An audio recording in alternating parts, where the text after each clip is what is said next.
Praise God. Maraming salamat, O God, sa umaga ito na muli kami, O God, ay patuloy mag-aaral ng iba salita. Lord, prepare our hearts, our mind. Buksan niyo ito, Lord, ng wide and deep, O God, at patuloy po kayo magtanim sa amin. Dahil alam namin, O God, na ang inyong pagtatanim ay tumutubo, O God, sa aming mga puso, O God. And Lord, upang kami makalakad na naayon sa inyong kaligtasan na binigay sa amin at matagdagan aming kaalaman sa inyong salita at sa inyong kalooban, O God. I-bless, Lord, lahat na nasa live, O God, na nanonood, nakikinig, maging nasa face-to-face, O God, ang inyong likod na gagamitin, ang aming Bible study lessons. I-bless yung lahat ng ito, O God. Maging mga lugar kung nasa man kami, O God. I-bless, Lord, at balutan nyo kami lahat, Lord. Lahat ng mga ito ng inyong banal na dugo, God. At hawak, Lord, na may big sa inyong banal na kamay, banal na kapangyarihan, control, protection, pag-ibig at pagpapala. Patuloy mo aming pasaman, palibutan sa inyong libo-libong banal nyo. Ngayon, Panginoon. Hallelujah. And Lord, patuloy pa kami bigyan ng spirit of freedom and liberty, Panginoon God. Hallelujah, na maka-response, Lord God, according, Panginoon, hallelujah, sa inyong banal na salita, Lord Jesus. Lord, ano man ang hindi ko po, Lord, nababagit sa aming panalangin, binibining namin sa iyong lahat, at hinihiling lahat ng ito sa iyong nag-iisang pangalan at makapangyarihan sa lahat aming Diyos at tagapagligtas. In the name of Jesus Christ of Nazareth, we pray. Everybody say, Amen. God, hallelujah. Kaya kamayan mo yung katabi. Yan, sabi mo, more knowledge for you. More knowledge for you. More knowledge for us. Amen. Amen. Hallelujah. Hallelujah. Tayo po ipin na makaupo. So tayo ay nasa, ano pa rin, di ba nasa spiritual gifts tayo. Amen. Andun pa rin tayo sa ating lesson sa administrative gifts. Yan. Praise God. At natapos natin last time yung word of wisdom. Yan. Ngayon ang ating tatalakayin ay word of knowledge. Yan, no? So may dalawa po dyan, no? Minsan nalilito ang tao, galing niya, ang dami niyang memory verse, may word of knowledge siya. Hindi. No? Iba po yung word of knowledge sa knowledge of the word. Yan. Iba-kaiba yun. No? Hindi porket marami siyang memory verse, meron na siyang gift ng word of knowledge. Hindi po, mga kapatid. Kaya yan ang ating pag-aaral kasi iba ang word of knowledge na gift sa knowledge of the word. Yan. Praise the Lord. So sabi niya, mga kapatid, no? Word of knowledge. Yan. Sabi nito, no? This is a partner gift. Partner gift ito. O to the word of wisdom. So, tinalaki natin last time. Ito pala yung partner ng word of wisdom. Yung word of knowledge. Yan, no? Magka-partner sila. Praise God. It is not the gift of all knowledge. Hindi ito gift ng maraming kaalaman o kaalaman sa lahat. No? Hindi ito. Praise God. Kung marami kang alam na bagay, o alam sa salita ng Diyos, hindi po ito gift na word of knowledge. Ang tawag dyan ay knowledge of the word. Yan, no? Kasi sabi dito, no? It is not the gift of all knowledge. It is not having unusual knowledge of the scripture. Hindi rin yan, no? Kasi di ba minsan namamangha tayo, pag kinausap mo yun, pag sinabi mo, Pastor, saan makita sa Bible yung ganito? Dito yan. O, sabi naman tao, may gift of knowledge talaga si Lord. Si Pastor, hindi. Nag-aaral lang, kaya nagkakaroon ng knowledge of the Word. Yan. Pero iba yung word of knowledge. Kasi sabi dyan, it is not the gift of all knowledge.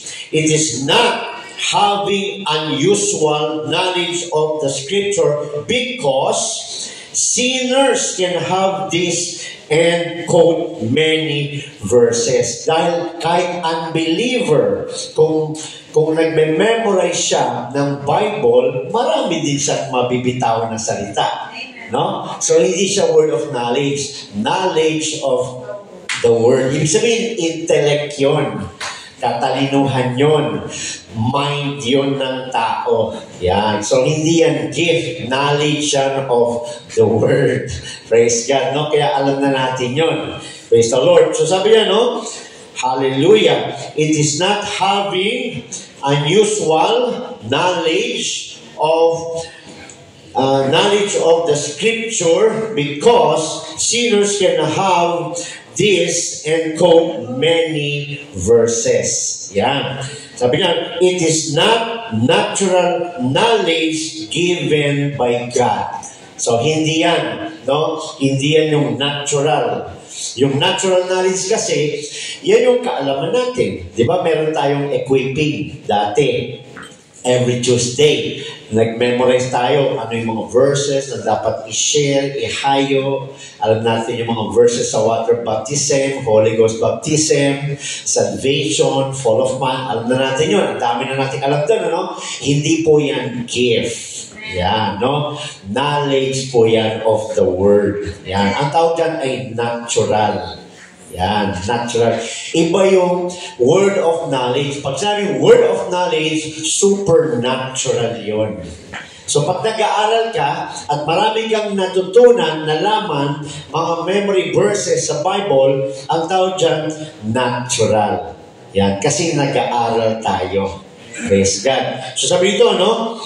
It is not, sabi niya, no? Natural. Hindi. Knowledge given by God. Hindi. No? Kasi natural is na-attain natin sa pag-aaral. Yan. Kung natin sabihin na may gift ako of word of knowledge, then marami akong memory verse. Hindi. Bunga yan ng pag-aaral. Yan, no? Praise God. Sabi niyo mga kapatid, no natural talent can be classified as manifestation of the Holy Spirit. So pag marami ka alam ng verses o memorization sa Bible, hindi yan manifestation ng Holy Spirit. Yan, kasi inaral mo. Pinag-aralan mo. Ang manifestation, yung wala kang alam at nireveal sa'yo ng Diyos at nalaman mo. Yun yung gift. Instant present niya or past niya, nalalaman mo. Yon, hindi pinag-aaralan yun. Revelation yan, manifestation yan ng Holy Spirit. Yan yung word of knowledge, yung masasabi mo galing sa Holy Spirit. Hindi mo pinag-aralan. Kaya sabi dito, no natural talent. Ano yung natural talent? Yung mga attainment natin, mga achievements natin. Natural talent yan. Ang sabi dito, no natural talent can be classified. Hindi siya pasok doon. Hindi siya pasok sa classification ng manifestation of the Holy Spirit. Pag sabi kasi manifestation, pinakita, na-reveal, nakita, nalaman, na-witness mo, naging visible sa'yo ang isang bagay na hindi mo alam. Yan. Kasi sabi niya, no natural talent can be classified as a manifestation of the Holy Spirit.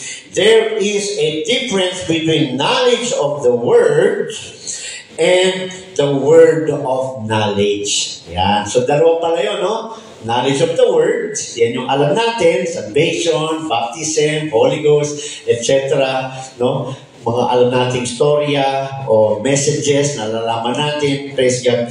At iba rin yung word of knowledge. Yan. Kaya malaman natin kung meron tayong gift na ganyan, mga kapatid. So sabi nito, knowledge of the Scripture comes through studying. Yan. Knowledge of the Scripture comes through studying the Word of God. Yan, sino dito nakaka-memorize ng water baptism? Kaya pa ba natin? Hanggang ngayon ba? Kaya pa ba i-recite? Baka nakalimutan na. Di ba, Sabi nga sa akin doon sa araw, i-review mo nga ulit sila on the spot. Praise God, Hallelujah. Kasi, yun ay pinag-aralan, Memorize. Kailangan naalala natin yun. So, saan nakasalalay yun? Nakasalalay sa iyong memory. Yan, kaya nga memorize. Kaya minsan, pag matagal na, saan na ulit yun? Yun. No? Kasi nagpapatukoy yun sa intellect. Yan, capability ng ating fleshly mind. Yan, kakayanan. Praise God. So, na-attain siya, nakukuha siya sa pag-aaral. Kasi sabi dyan, no? May difference. Knowledge of the Scripture comes through studying the Word of God. But the word of knowledge comes supernaturally from the Spirit. Yan, no? Kaya bless dito yung mga umattend doon sa ating equipping, no? Kaya equip na kayo, meron na kayong alam sa pag-share, pwede nyo nang i-apply. Pero iba yung word of knowledge dahil it is coming from a supernatural.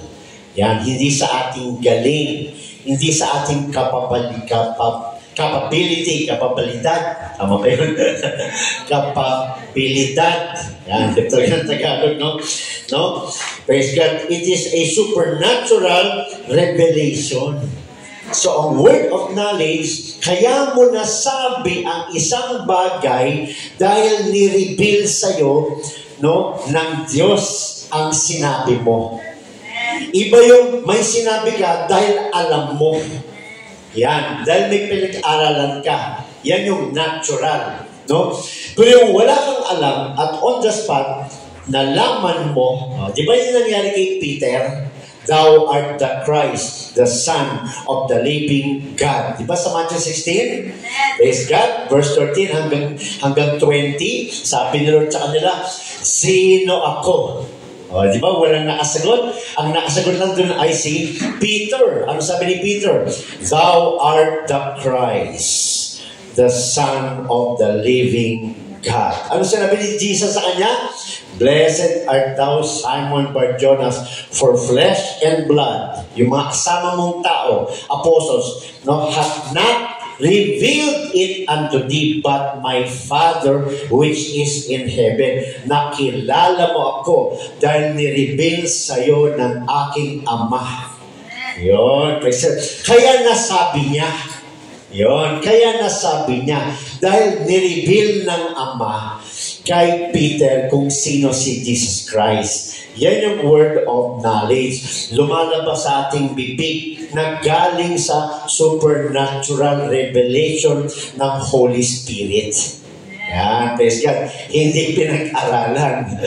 Praise the Lord. Hallelujah. Kasi sabi yan, no? Comes supernaturally from the things, from the Spirit. It is a supernatural revelation of natural things or physical things, both in the past or present. No? Both in the past or present.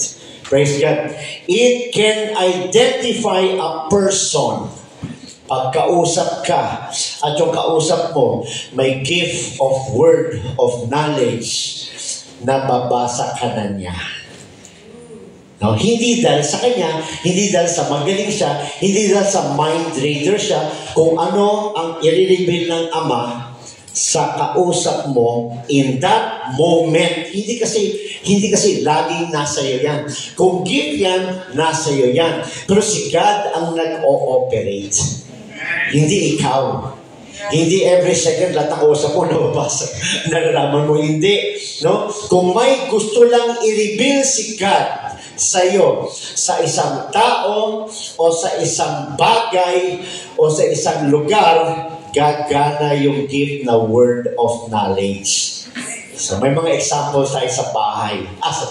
Sa Bible. Kaya talaga pag tumatanda na, no, yung sigaw lumalabas. Praise God. So, sabi niya mga kapatid, no? Hallelujah. It can identify a person. Kung may kausap ka, at may gift ka, at may gustong i-reveal si God sa'yo tungkol sa Kanya, sa mind mo niya i-reveal. Sabihin sa'yo ni God sa iyong mind, nasa pagsubok ngayon yan. Kaya masasabi mo ngayon, word of knowledge, okay ka lang ba? Minsan tinatanong ka, Pero hindi mo alam, hindi tanong yun. Kasi may revelation na ang Ama sa kausap mo. Ayaw ka lang diretsohin. Kaya minsan kinakamusta ka. Kamusta ka? Okay ka lang ba? Minsan gusto kang taprisan. Kaya mo yan. May revelation na kasi sa Ama. Doon sa anak niyang may gift. Kaya pag kausap natin kahit sino, maging honest ka. Baka ang kausap mo may gift. No?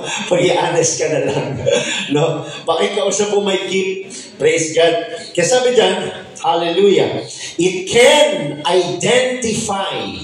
Yan, no? A person. Ano pa?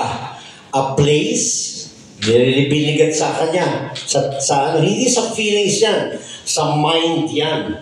Hindi mo lang ma-explain pag nasa iyong gift na yan.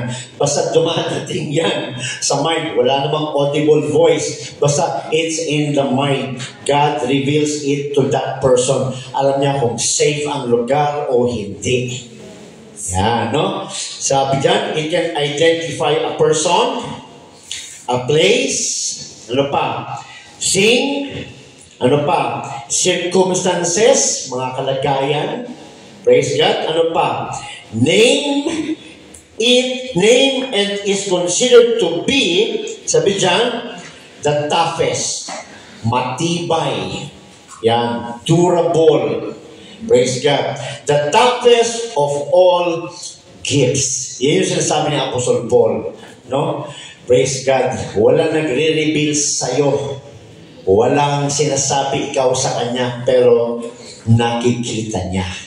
Yan, praise God. So, itong mga gifts na ito, binibigay ito sa administrative. So, ano yung administrative? Mga ginagamit ng Diyos para patakbuhin ang kanyang iglesia. Yan, praise the Lord. So, sabi niya mga no, it is considered to be the toughest of all gifts. Ano yung toughest? Strong. Yan. Strong gift ito mga kapatid. Praise God. Kaya sabi ito, no, this is very probable since the person you are ministering to be is living in the present and knows his or her past. Praise God, no? Matinding gift yun. No? Di ba? Kausap ni Lord Jesus yung babaeng Samaritan. Di ba? Alam ni Jesus, praise God. Of course, siya naman kasi yung Diyos na nahayag sa laman. Pero dahil na-receive mo na ang Holy Ghost, that gift could be in you. That gift could have been given to you. Kaya alam niya pag nagsisinungaling o hindi. Pero syempre, for the sake of saving the soul, hindi niya paprangkahin. Yan, hindi niya paprangkahin. Bibigyan na lang ng advice. Yung nakatanggap ng advice, alam niya na. Mukhang, bakit alam niya? Pero hindi naman siya diniretsa. Pero makakauwi siya ng kinausap ako ni Lord. Diba? Hindi siya yung magaling. Hindi yung tao yung magaling. No? Gift niya lang yun na ginagamit siya ng Diyos. Praise God. Kasi sabi niya, no? Ito yung strong gift, durable, matibay, toughest of all gifts. This is probably since the person you are ministering to is living in the present and knows his or her past. Praise God, may ganun pala, no? Kausap mo yung isang tao pero alam niya ang past mo. Kausap mo yung tao pero alam niya ang kalagayan mo ngayon kahit hindi ka pa nagsasabi. Kaya minsan, kinakamusta ka. Diba? Minsan, ini-encourage ka. Ba't ka ako ini-encourage doon? May revelation yon mula sa Ama kung anong nangyayari sa iyo. Ganun yun, mga kapatid. Praise God. Hallelujah. Living in the present and knows his or her past. The word of knowledge is the supernatural revelation. Nire-reveal ito ng Diyos doon sa anak niya may gift. Yan, no? Hallelujah. Revelation, no? Of certain facts in the mind of God. Yan. Ang Diyos ang nakakaalam sa ating lahat. Kung may pagsubok ka at kunyari kang masaya, alam ng Diyos yun. Alam ng Diyos yun. Walang hindi alam ang Diyos sa atin. Kung ikaw ay nasa ganyang kalagayan o nasa ganitong kalagayan, alam ng Diyos yun. Yan, no? Praise God. At may gagamitin ng Diyos. Kasi kahit anong kalagayan mo, nasa kabagsakan, nasa kadapaan, nasa tagumpay, nasa kalamigan, nasa kahinaan, nasa kalakasan, mahal ka ng Diyos. Walang hindi mahal ang Diyos. Sabi nga sa John 3:16, for God so loved the world. Pag sinabing world, hindi rin papuntok sa puno yun, sa creation niya. Pag sinabing for God so loved the world, kasama na lahat ng uri ng tao dun. Kasama na lahat ng uri ng kasalanan ng tao dun. Love ka pa rin ng Diyos. Praise God. No? Kaya yung iba sa members ng church, binibigyan niya ng gift. Bakit? Dahil mahal ka ng Diyos, gagamitin siya para kausapin ka. Kaya yung mga may gift, kailangan marunong gumamit. Hindi tayo yun. Tayo yun dahil binigyan tayo, pero hindi tayo yung magaling. Kasi minsan, na misuse yung gift. Instead na pahaplisan, pahapyawan, para encourage, dinediretsa. Kasi may mga kilala ko may gift talaga na ganyan. No? Harap-harapan. Ginagamit yung gift.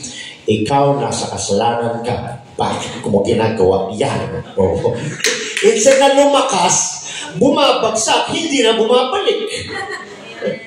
Di ba? Kaya kung sa tingin mo may gift kang ganyan, i-one-on-one mo.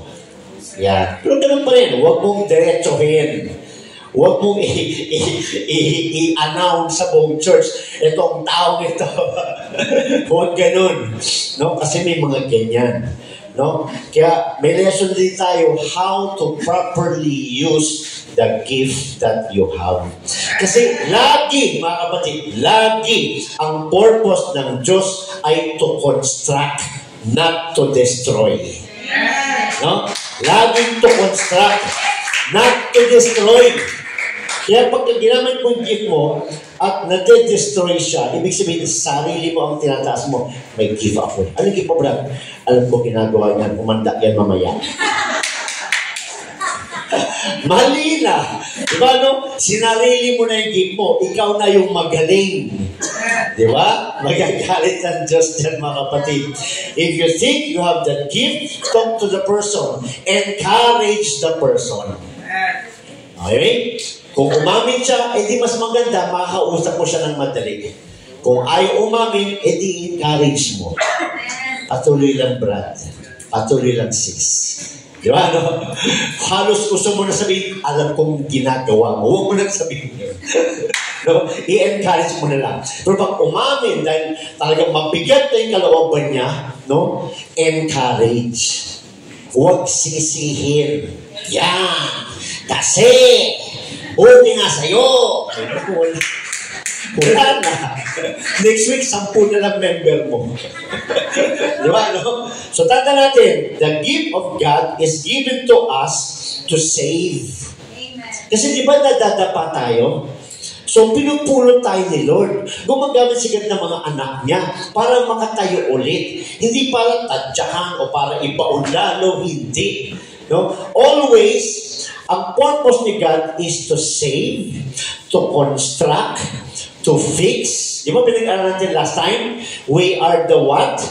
Repairer. Di ba? Ganda-ganda ng pinag-aral natin nung isang prayer meeting, no? Repairer pala tayo ni Lord. O, paano ka makapag-repair kung binabagsak mo? Baka ikaw ang i-repair ni Lord. Destroyer.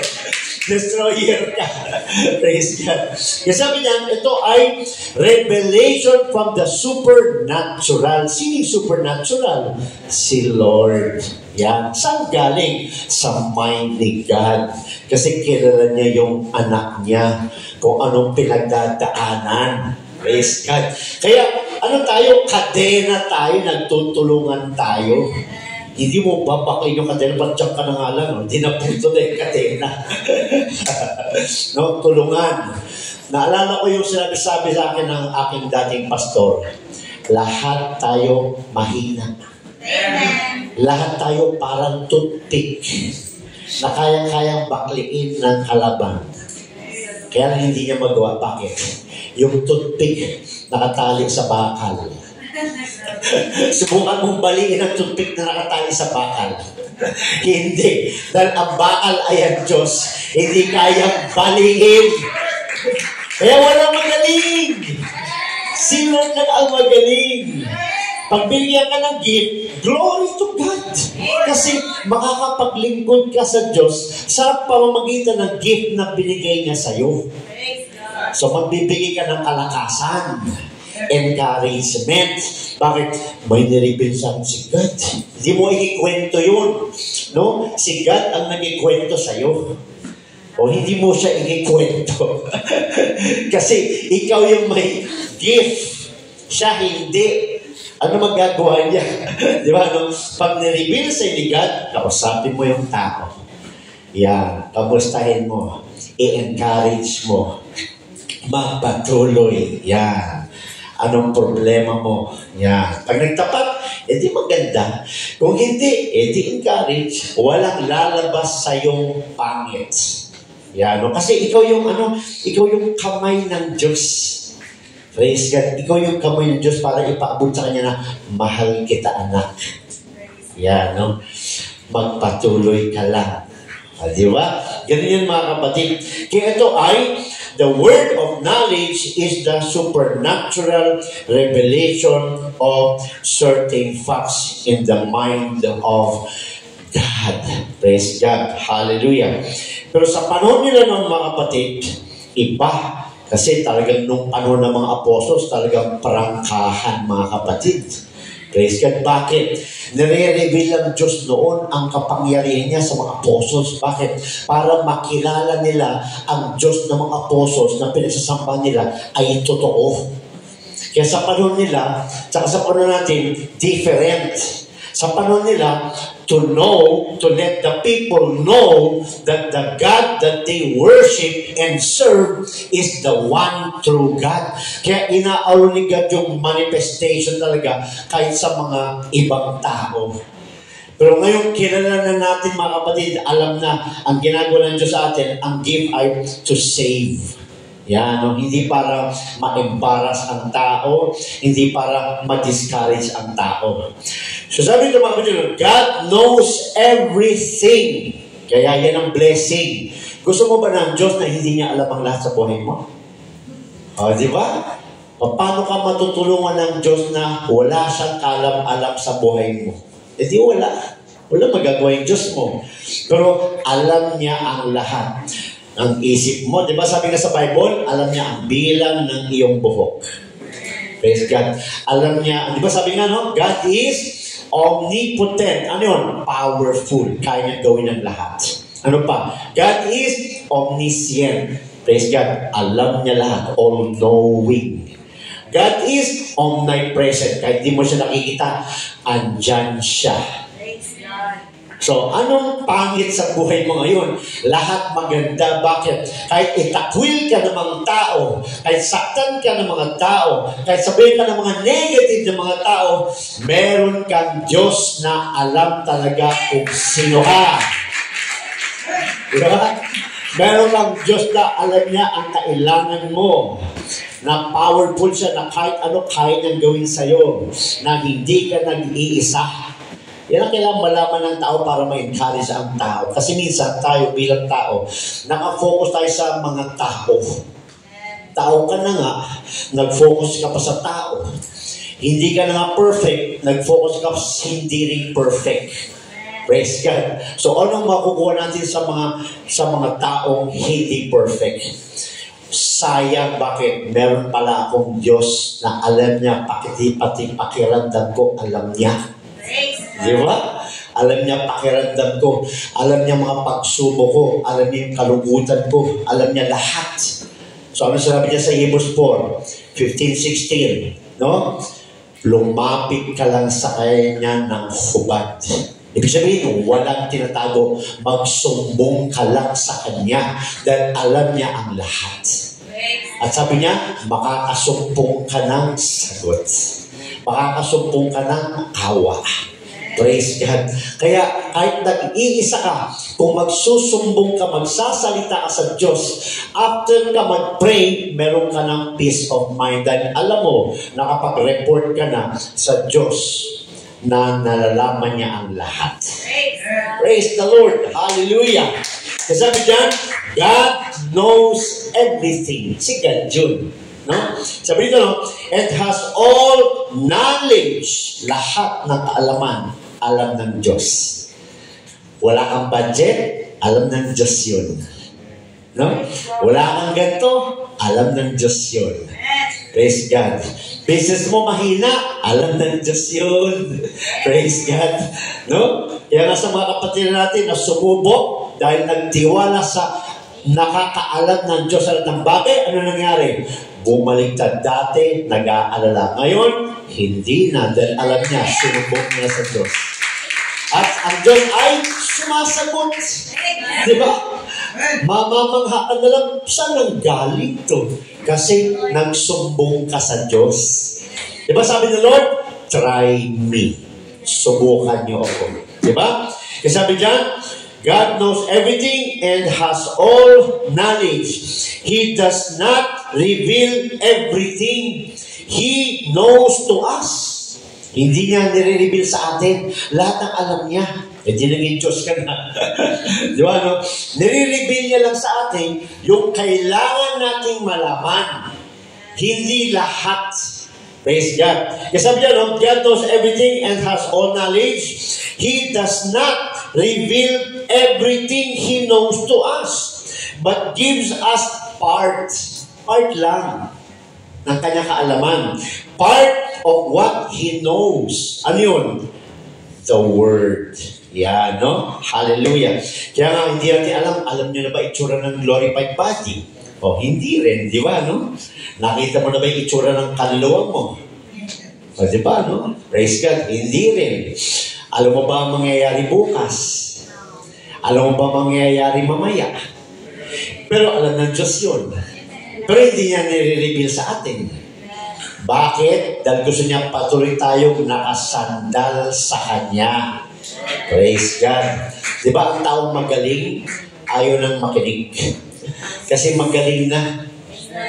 Kaya nga, sa aking experience, no, pag nag-i-interview ng mga nag-a-apply, ayaw nila ng mga magagaling. Yung mga professional. Praise God. Bakit? Hindi na mahorma ng kumpanya. Hindi na maturuan. Instead na maging kalagdagan sa kumpanya, nagiging problema. Kasi nagmamarunong pa.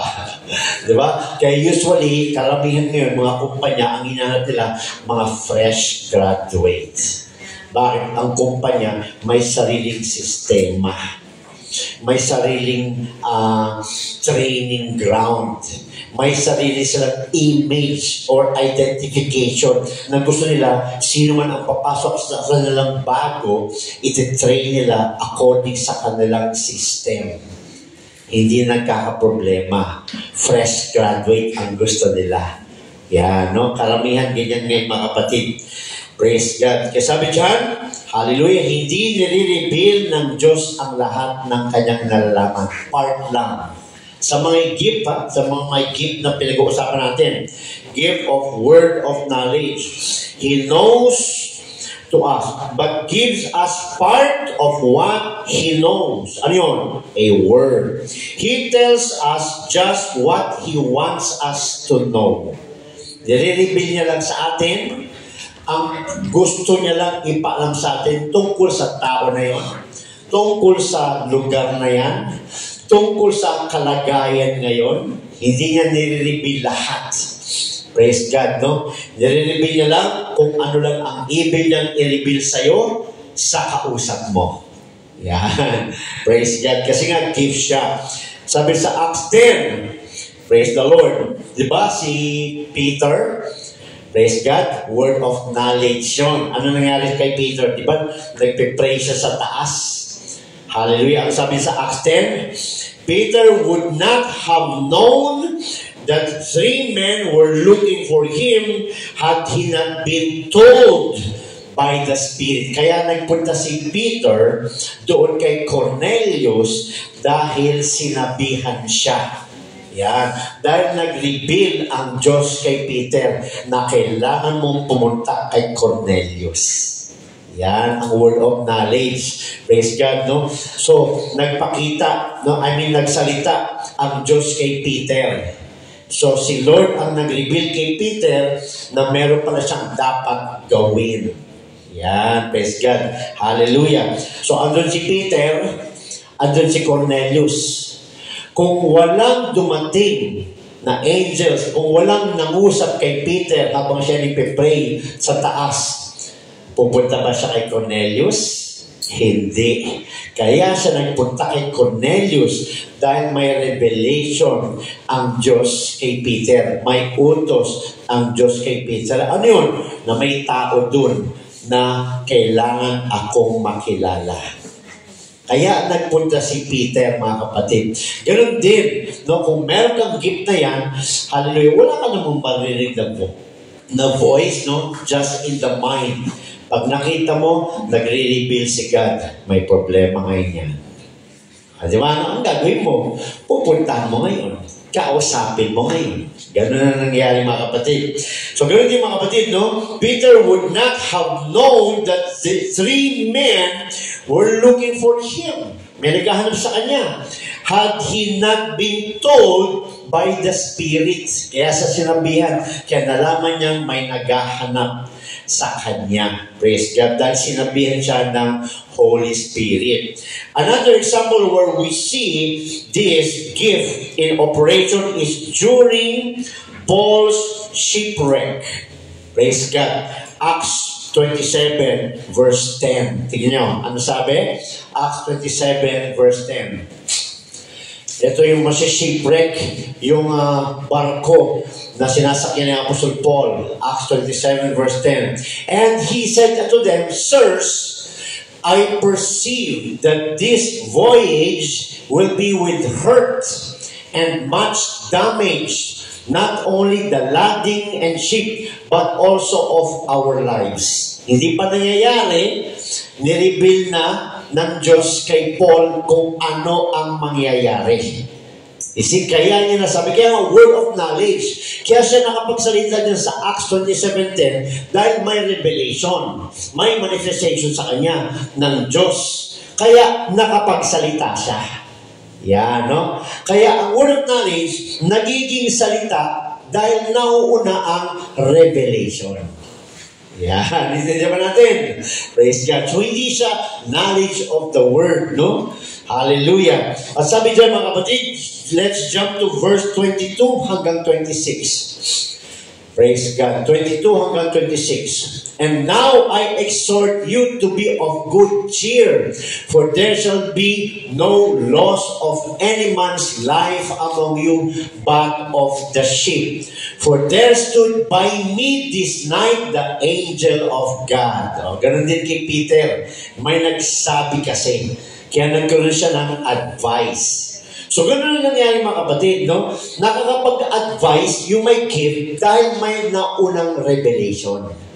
May naunang manifestation galing sa supernatural, galing sa Diyos. Hindi pa niya nakikita, pero may warning na, o may pangusap na, o may manifestation na ang Diyos sa kanya, sa may gift. Kaya siya nakakapag-advise na wag. Kasi ito ang mangyayari dyan. Kasi hindi pa nangyayari, sinabi na, ito ang mangyayari dyan. Yan yung may gift. Magtataka, paano mo nalaman? Hindi mo na kailangan i-question yun. Basta pag may gift siya, praise God, sabihin niya. Yan, no?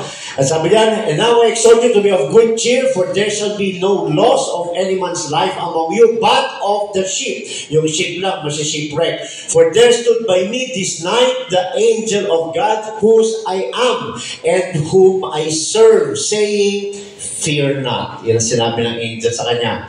Fear not. Paul, thou must be brought before Caesar, and lo, God hath given thee all them that sail with thee. Wherefore, sirs, be of good cheer, for I believe God, that it shall be even as it was told me. Howbeit, we must be cast upon certain island. Praise God, no? Kaya nakapagsalita sa Apostol Paul kasi nangusap ang Diyos sa kanya. So si Paul has the gift of word of knowledge. Kunyari, nakasakay ka sa barko. Di ba, no? Nag-advise si Apostol Paul. Hindi pa naman nasishipre. Pero nag-advise sa Apostol Paul, pumarada muna tayo sa kabila. Kasi ito ang mangyayari pag dumiretso tayo. Ba't alam niya? Dahil may gift siya. Nangusap ang Diyos. So, hindi na pahamak ang mga tao. Intindihan mga kapatid? Praise God. So, hindi knowledge of the word yun. Wala siyang alam dun. Pero bakit nalaman niya yung maaring mangyari? Dahil sa gift. Yan yung may gift mga kapatid. Praise God. At sabi niya mga kapatid, hallelujah. He told everyone to stay on the ship and their lives would be saved. Praise God, nag-advise. Neither of these men said this from their own knowledge. No, wala. Magiging Apostle Paul, hindi niya nasabi ito dahil meron siyang kaalaman na masisira ang ship. Wala siyang kalam-alam na magkakaroon ng shipwreck pag nagpatuloy sila, pag hindi sila nag-iba ng routine. Pero dahil nagsalita ang Diyos, nagsalita siya. Yan yung gift of word of knowledge. Kaya nga, word of knowledge, kasi sinasabi yun. Pagka sa tingin mo may word of knowledge ka na-give, huwag kang manahimik. Dahil baka mapahamak yung hindi mo sinabihan. Oh. Ganyan ba? Nag-isip lahat ng kaya ako. Praise God.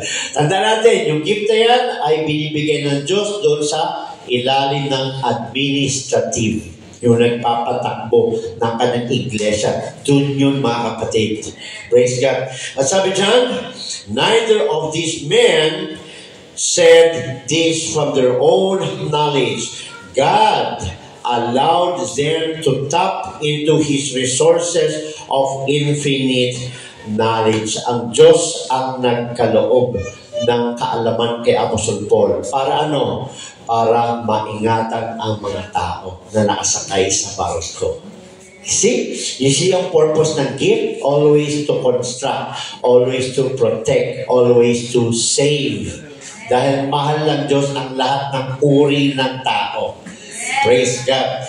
So yan po ang word of knowledge. Next is discerning of spirits. Praise God. Meron pa tayong 10 minutes.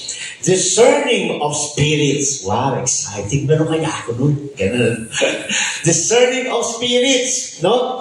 Hallelujah. Kasi under administrative, meron tayong word of wisdom, word of knowledge, discerning of spirits. Yan. Kaya makinig tayo. At times, this may be hard to do. Minsan, may nadidiscern ka, pero hindi mo magawa. Hard to do. Praise God. But the Bible admonishes us to try the spirits and see if they are of God. Para pala gumana ang discerning of the spirits, praise God, hindi yun basta-basta dumadating. You are trying the person. You are talking to the person. Kausapin mo para malaman mo. Amen. Sabi natin, ano?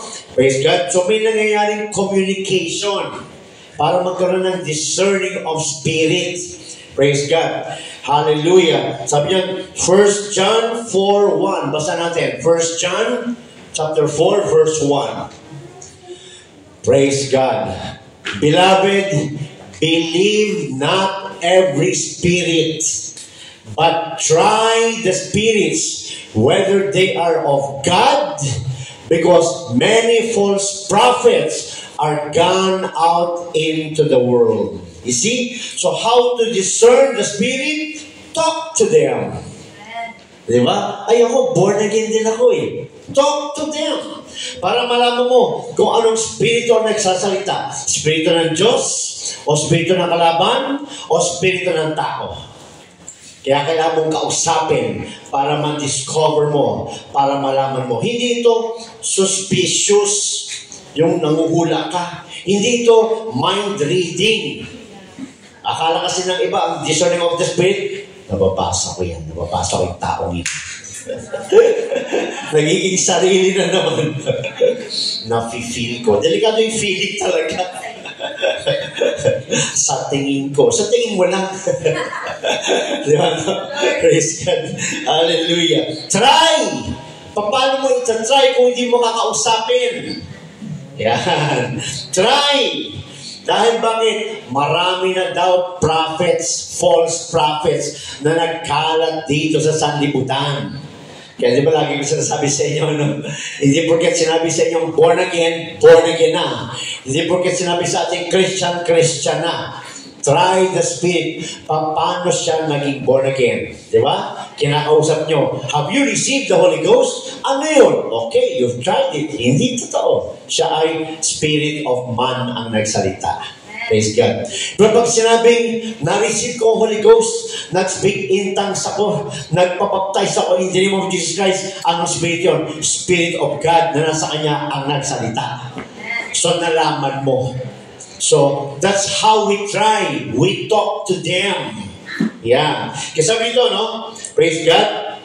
Speak, talk to them, to know. Yeah. The gift gives us a look into the spirit world and reveals spirits. Pag kinakausap natin, praise God, di ba, born again ka, tunay kang born again.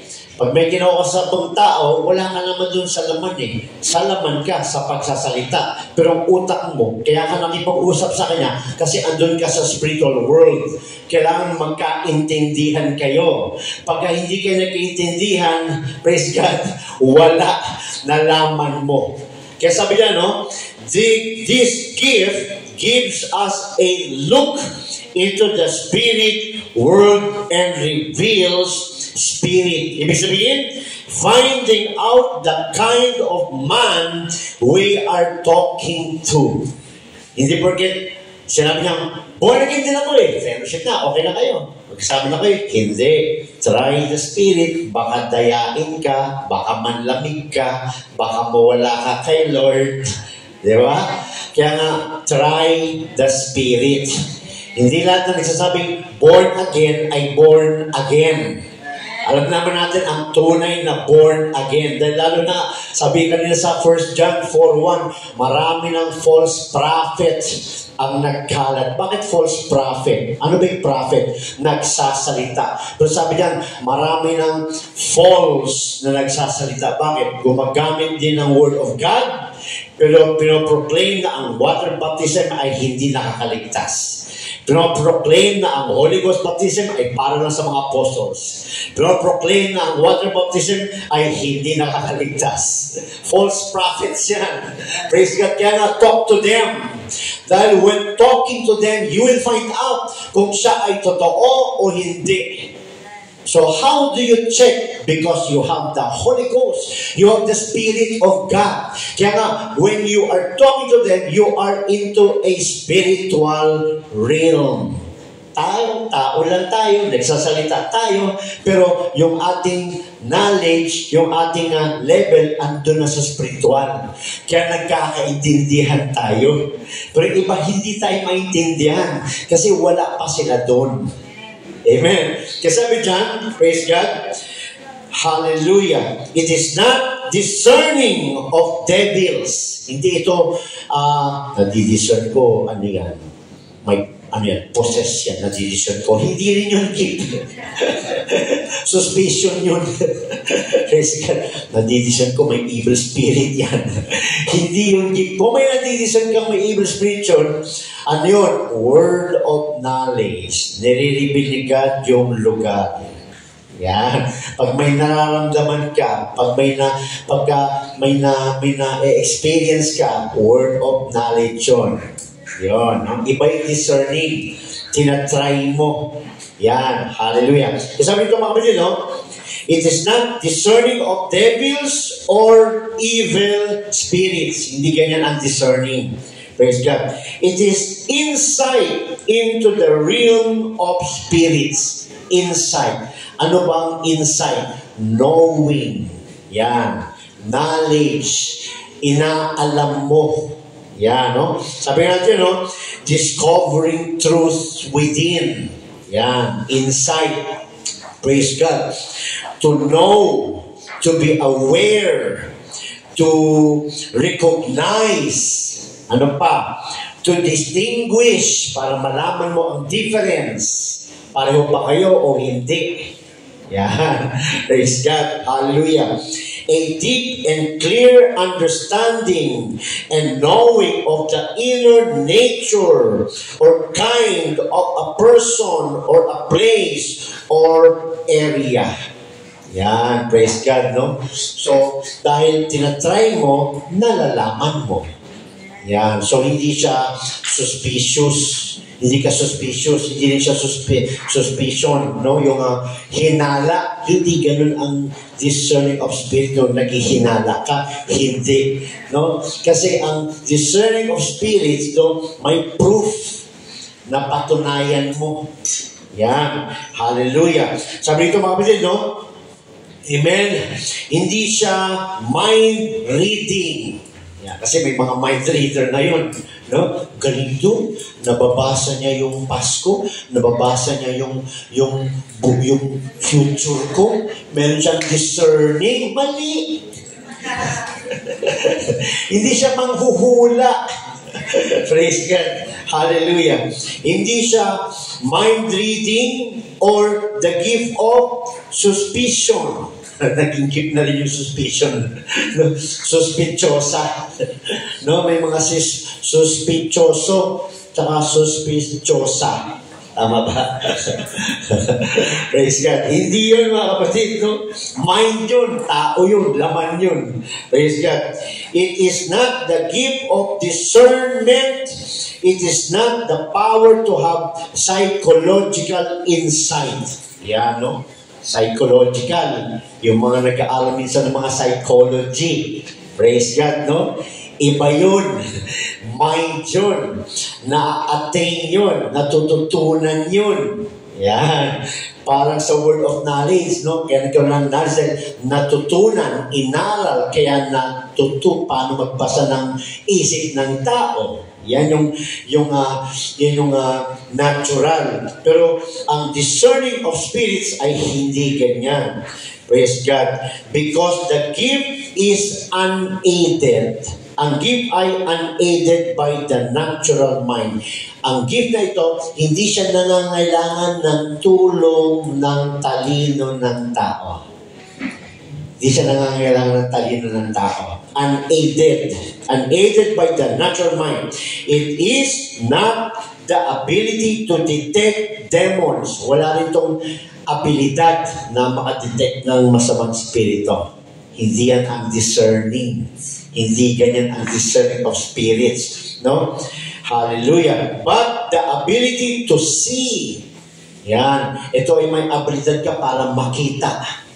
Amen. To see into the spirit world. It is the supernatural revelation of the spirit and tells whether or not something is the spirit of God. Ano pa? Spirit of man or spirit of the devil. Yan. So, ang discernment is you need to try the spirit. Kausapin mo, harapin mo, para malaman mo. Discern means to know. To know. You will not know if you will not try. Kita na? Hindi yun automatic. Kasi nasa Panginoon ka na, nasa Diyos ka na, may Spirit of God ka na. So pag kinausap mo siya, you are speaking in the level of the spiritual realm. Kaya kakausapin mo siya. Pag kinausap mo siya at nakipag-usap siya, alam mo kung sino ang kausap mo. Spirit of God, Spirit of the devil, or Spirit of man. Amen? So, malaman mo, pag kinausap mo siya tungkol sa kaligtasan, malaman mo kung spirit of man. Bakit? Kasi hindi niya alam yung sinasabi mo. So, spirit of man. Praise God. Pag may nagsalita na possess, alam mong spirit of the devil. Di ba? Praise God. Pero pag nagkakaintindihan kayo, alam mong spirit of God. Amen? Kaya sabi ko, no, Satan at times will come as a wolf in sheep's clothing. Di ba? Maganda ang damit, maganda itsura, gumagamit ng Word of God, pero nag-claim ng salita na hindi applicable sa Bible. Sheep's clothing. Mukhang tupa, pero nagre-reject sa salita ng Diyos. So, sino nagsasalita dyan? Intellect, mind, spirit of man, spirit of knowledge, spirit of intellect ang gumagana, hindi spirit of God. Intindihan mo natin mga kapatid? Praise God. Malapit tayo matapos. Kasi sabi dyan, Satan at times will come as a wolf in sheep's clothing. In Acts 16 to 18, basa natin. Acts 16 to 18. Praise God. Sabi dyan, and it came to pass as we went to prayer, and certain damsel possessed with a spirit of divination met us. Habang sila, Apostle Paul, ay nangangaral. Praise God. Mayroon silang nakasamang babae na possessed na may spirit of divination. Aralin natin niya. Which brought her masters much gain by soothsaying. Ibig sabihin, pinagkakakitaan itong batang ito. Praise God, no? Dahil sa kanyang spirit of divination, mga hula. Di ba, minsan, nung hindi pa natin alam ang katotohanan, pupunta tayo sa mga hula. Di ba? Gusto kong malaman yung love life ko. Di ba? Punta sa mga hula. 12 years old pa lang, naghahanap na ng love life. Di ba? Minsan naman, mga matatanda na, mga desperado na. Punta sa mga hula. Praise God. Sabi sa'yo, kita mo itong linang ito? Opo. Yayaman ka. After 5 years, naghihirap ka pa din. Diba? Pinagkakitaan ka lang. Praise the Lord. Makikilala mo siya bukas. Ang dami mo namang nakilala. Praise God. No? Yung pinagkakakitaan, spirit of divination, mga kapatid. Kaya sabi dito, no? Kaya nga kinulong dyan si Apostle Paul sa si Silas. Bakit, no? Dahil nirebuke nila at nawalan sila ng pagkakitaan. Kaya kinulong nila si Apostle Paul and Silas sa galit nila. Dahil kinagamit nila ito para kumita sila. Kaya sabi nyo, no? A damsel possessed with a spirit of divination met us, which brought her masters much gain by soothsaying. Yan, paghuhula. The same followed Paul and us and cried, saying, these men are the servants of the Most High God, which show unto us the way of salvation. 18, and this did she many days. Oh, instant ba? Hindi. Many days, inaaral ni Apostle Paul itong sunod na sunod sa kanila, salita ng salita. Mga anak ng Diyos yan, mga yan, dadalhin tayo sa kanila sa araw-araw. Hindi instant, inaaral ka na pala. Yan. And this did she many days, but Paul, being grieved, turned and said to the Spirit, I command thee in the name of Jesus Christ to come out of her, and he came out the same hour. Praise God. No? Hindi instant, hindi first day. Many days nakasama nila yung babaeng may spirit of divination. You see? Bakit? Tinatry nila anong spirito ito. Yan, inaalam. Praise God. Kaya sabi ko mga kapatid, no? Hallelujah. A lady with a spirit of divination. Ano yun? Ano ba yung spirit of divination? Practice of fortune telling. Yan, no? Practice of fortune telling. Ano pa? Sorcerer. Yan. for personal gain. Di ba may mga panguhula? Praise God. Ano pa? Or manipulation. Imamanipulate ka or control. Pag sinabi sa'yo, yayaman ka. Ano nangyari? Manipulated ka na sa iyong utak. Hindi na ako masyadong magsisipag. Yayaman pala talaga ako at anong gawin ko eh. Doon na nagtiwala sa sinabi. Praise God, na manguhula. Praise God, no? At sabi ba dyan? Or manipulation or control. Spirit of divination, a spirit that influences, hallelujah, influences to such practices. Yan. Kaya huwag na tayo pupunta dyan. Meron na tayong salita ng Diyos. Praise God. No? Andito na lahat ng instruction ng Diyos. Hindi natin kailangan yung mga ganyan, mga kapatid. Kaya ano ginawa? Nirebuke ni Apostle Paul, mga kapatid. Bakit? Nasubukan nila yung spirito na hindi tama. Galing sa spirit of the devil. Praise God, no? Bakit? No? Dahil totoo naman yung sinabi niya eh. No? Sila Apostle Paul, ang ginagamit ng Diyos para mag-lead sa tao sa kaligtasan. Praise God. Nakita niya kasi. Yan, nakita niya kasi. Kaya ang tao, lalong maniniwala. Kaya lalong lalapit sa kanya. Lalong pagbabayad. Di ba mga kapatid? Kaya try the spirit. Kasi sabi niya, a wolf in sheep's clothing. We need to be aware of this. Kaya hindi porket magaling magsalita, tandaan natin, hindi porket mo ang maamo, hindi porket mo ang mabait, yun ang basehan. Hindi. Ang basehan natin ay ang salita ng Diyos. Praise God. Salita ng Diyos ang ating basehan, mga kapatid. Kahit magaling magsalita, praise God, kung mali na ang tinuturo, doon pa lang, nasubukan mo na yung spirito. Kasi marami ng palabas ngayon, no? Mga verses ginagamit. Pero pag pinakinggan mo, no? Pag pinakinggan mo, that's trying. That's trying the spirit. Talino. Talino ang ginagamit. Hindi na unawaan ng salita ng Diyos. Talino. Kasi sabi niya, no? Sabi sa Book of Acts, no? Sabi sa Book of John kanina, no? Try the spirit. Huwag lahat ng sinasabi sa yung born again siya ay born again. Try the spirit. Sama ka sa amin. Sa church namin, masaya. Try the spirit. Try the spirit kung nagsasabi sila ng totoo. Praise God. Hallelujah. Always, ang lamb o spirit ay always gentle. Always gentle ang lamb spirit. Hindi siya arrogant. No? Hindi siya yung manipulator. Yan, no? Kokontrolin ka, hindi. Ang spirit of the lamb is always gentle. Amen. Ano pa? Obedient to the shepherd. Yan, no?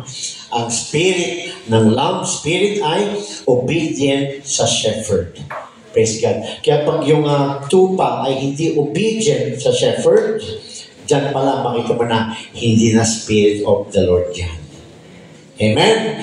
So, dyan po, no, nagtatapos ang ating pag-aaral, praise God, sa administrative gifts. Number 1, word of wisdom. Amen? Yan yung revelation ng Diyos sa anong sasabihin, katulad ng nangyari kay King Solomon. Praise God. Number 2, word of knowledge. Yan, no? Ang Diyos ang nag-reveal kung anong kalagayan ng tao. Praise God. Circumstances at discerning of spirits. Try the spirit. Kausapin mo para ma-discern mo anong spirit ang kausap mo. Tao, spirit of God, or spirit of the devil. Amen? To God be all the glory. God bless everyone. Ang sunod nating topic next week, ministering spirits. Yan. Ito na yung gift na ginagamit ng Diyos para mag-minister sa Kanya. Mag-serve sa Kanya. So God be all the glory. God bless everyone in Jesus' name. Amen. Thank you, Lord. Hallelujah.